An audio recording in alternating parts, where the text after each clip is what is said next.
Hello viewers, আসসালামু আলাইকুম। Village kitchen and cooking channel থেকে সবাইকে জানাই অনেক অনেক ওয়েলকাম। কেমন আছেন সবাই? আশা করি অনেক অনেক ভালো আছেন, সুস্থ আছেন। আমিও আলহামদুলিল্লাহ অনেক ভালো আছি। চলে আসলাম আরও একটি নতুন ভিডিও নিয়ে। আশা করি আপনাদের সবার কাছে ভালো লাগবে। আজকে আমি কচু শাক রান্না করছি, আর সেটাই আমি আপনাদের সাথে আজকে শেয়ার করব। তো চলুন তাহলে শুরু করা যাক। ভিডিওটা শুরু করার আগে বলে নিই, আমার রেসিপিটি যদি ভালো লেগে থাকে তাহলে অবশ্যই একটি লাইক করবেন, কমেন্টস করবেন এবং শেয়ার করবেন। এবং যারা যারা আমার চ্যানেলটি এখনও সাবস্ক্রাইব করেনি তারা অবশ্যই আমার চ্যানেলটি সাবস্ক্রাইব করে দিবেন এবং পাশে থাকা বেল বাটনটি অন করে দিবেন। এবং যারা যারা অলরেডি আমার চ্যানেলটি সাবস্ক্রাইব করেছেন তাদেরকে অনেক অনেক ধন্যবাদ। আজকে আমি কচু শাক রান্না করব। আর কচু শাক কিন্তু অনেকভাবে রান্না করা যায়। তো আমি আজকে শুটকি দিয়ে কচু শাক রান্না করব। তো দেখতে থাকুন, সাথেই থাকুন। তো প্রথমে কচু শাকগুলোকে কেটে নিচ্ছে, একে একে সবগুলো কচু কেটে নিচ্ছে। আর শুটকি দিয়ে যদি কচু শাক রান্না করা হয় তাহলে আমি মনে করি যে সেটা অনেক বেশি ভালো লাগে। স্পেশালি আমাদের কাছে মনে হয় আর কি, আমাদের কাছে বেশিরভাগ শুটকি দিয়েই রান্না করা হয় আমাদের বাড়িতে। আর এভাবে আমাদের কাছে বেশি ভালো লাগে।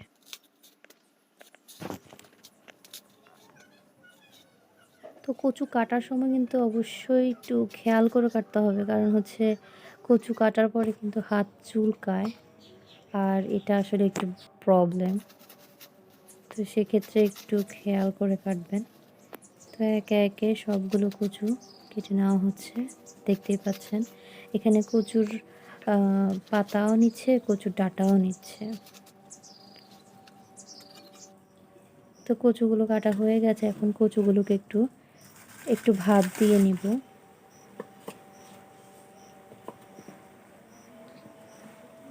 সিদ্ধ করে নিব, ঢাকনা দিয়ে রেখে দিব। যতক্ষণ না পর্যন্ত এগুলো সিদ্ধ হয় ততক্ষণ পর্যন্ত এটা রান্না করব।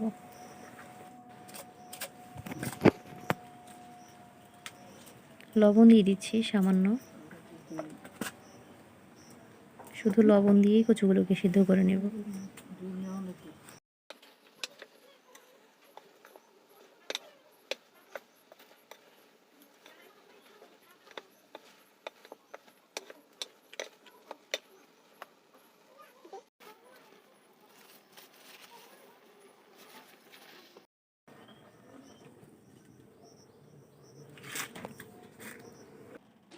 দেখতে পাচ্ছেন কচু থেকে কত পানি বেরিয়েছে, এবং কচুগুলো কিন্তু সিদ্ধ হওয়া শুরু হয়ে গেছে এবং অনেকটাই সিদ্ধ হয়ে গেছে।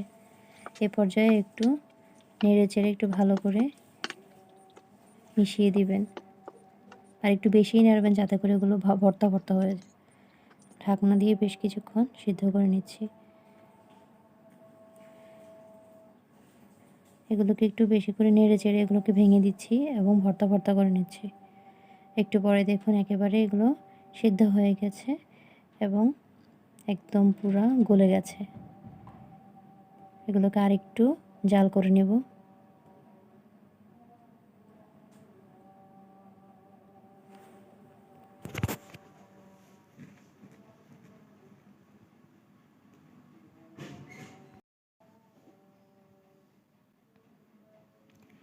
আমরা কিন্তু কচুর সিদ্ধ করার সময় কোনো পানি দিইনি, এই সবগুলো পানি কিন্তু কচুর থেকে বের হয়েছে।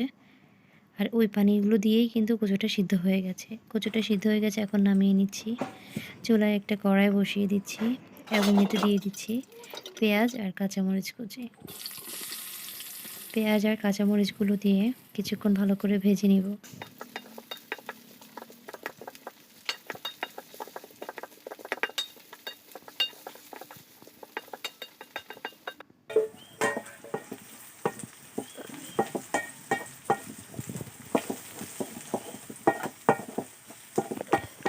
এগুলো ভাজা হয়ে গেছে, এখন আমি এর মধ্যে দিয়ে দিচ্ছি রসুন বাটা। আর কচু রান্না করতে গেলে কিন্তু রসুনটা একটু বেশিই দিতে হয়। আমি এখানে প্রায় 2 টেবিল চামচের মতো রসুন বাটা দিয়ে দিয়েছি।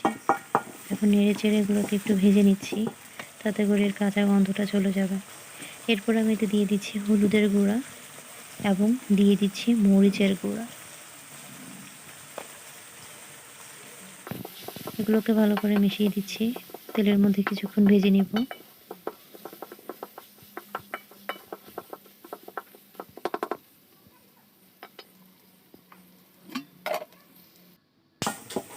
কিছুক্ষণ ভেজে নিয়েছি। এখন আমি এর মধ্যে পানি দিয়ে দিব। জাস্ট মশলাটা কষানোর জন্য পানি দিয়ে দিচ্ছি।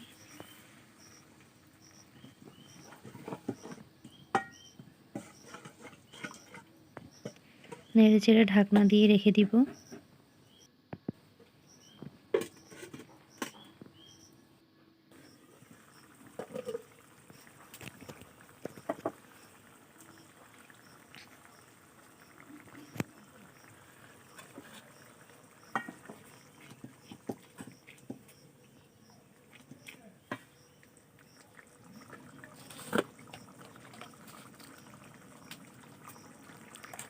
দিয়ে দিচ্ছি আমি পরিমাণ মতো লবণ। আর আমি যে শুটকিগুলো দিয়ে রান্না করব সেই শুটকিগুলো আমি ধুয়ে রেখেছিলাম। এখন সেই শুটকিগুলো আমি এখানে দিয়ে দিব। এখানে আমি চাপা শুটকি নিয়েছি, আর পুঁটি শুটকি, আর কাচকি শুটকি নিয়েছি। এগুলো আমি মশলার সাথে কিছুক্ষণ কষিয়ে নেব।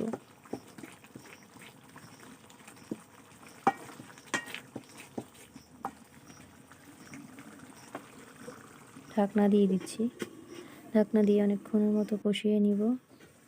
প্রায় 10 মিনিটের মতো কষানো হয়ে গেছে। তারপর আমরা এটাকে নেড়ে চেড়ে দিব। এটাকে আমরা আরও 5 মিনিটের মতো কষাবো। ফিরে আসছি 5 মিনিট পরে।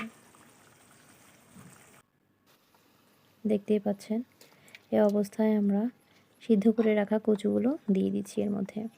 দিয়ে নেড়ে চেড়ে ভালো করে মিশিয়ে দিচ্ছি।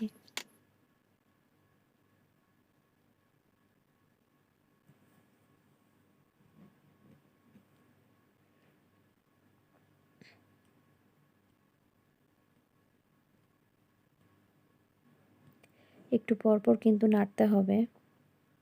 নেড়ে চেড়ে ভালো করে মশলার সাথে কচুটা মিশিয়ে দিতে হবে।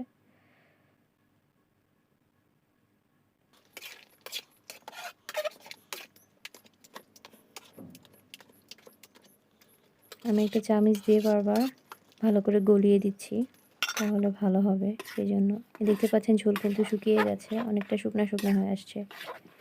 কচু রান্না করা কিন্তু কমপ্লিট। আমি কিন্তু কচুটা দেওয়ার পর থেকে প্রায় আরও 20 মিনিটের মতো চুলায় রেখে রান্না করেছিলাম। তো আমি এখন চুলা থেকে কচুটা নামিয়ে নিচ্ছি, একটি সার্ভিং ডিশে সার্ভ করে নিচ্ছি। তো দেখতেই পাচ্ছেন একদম রেডি হয়ে গেছে।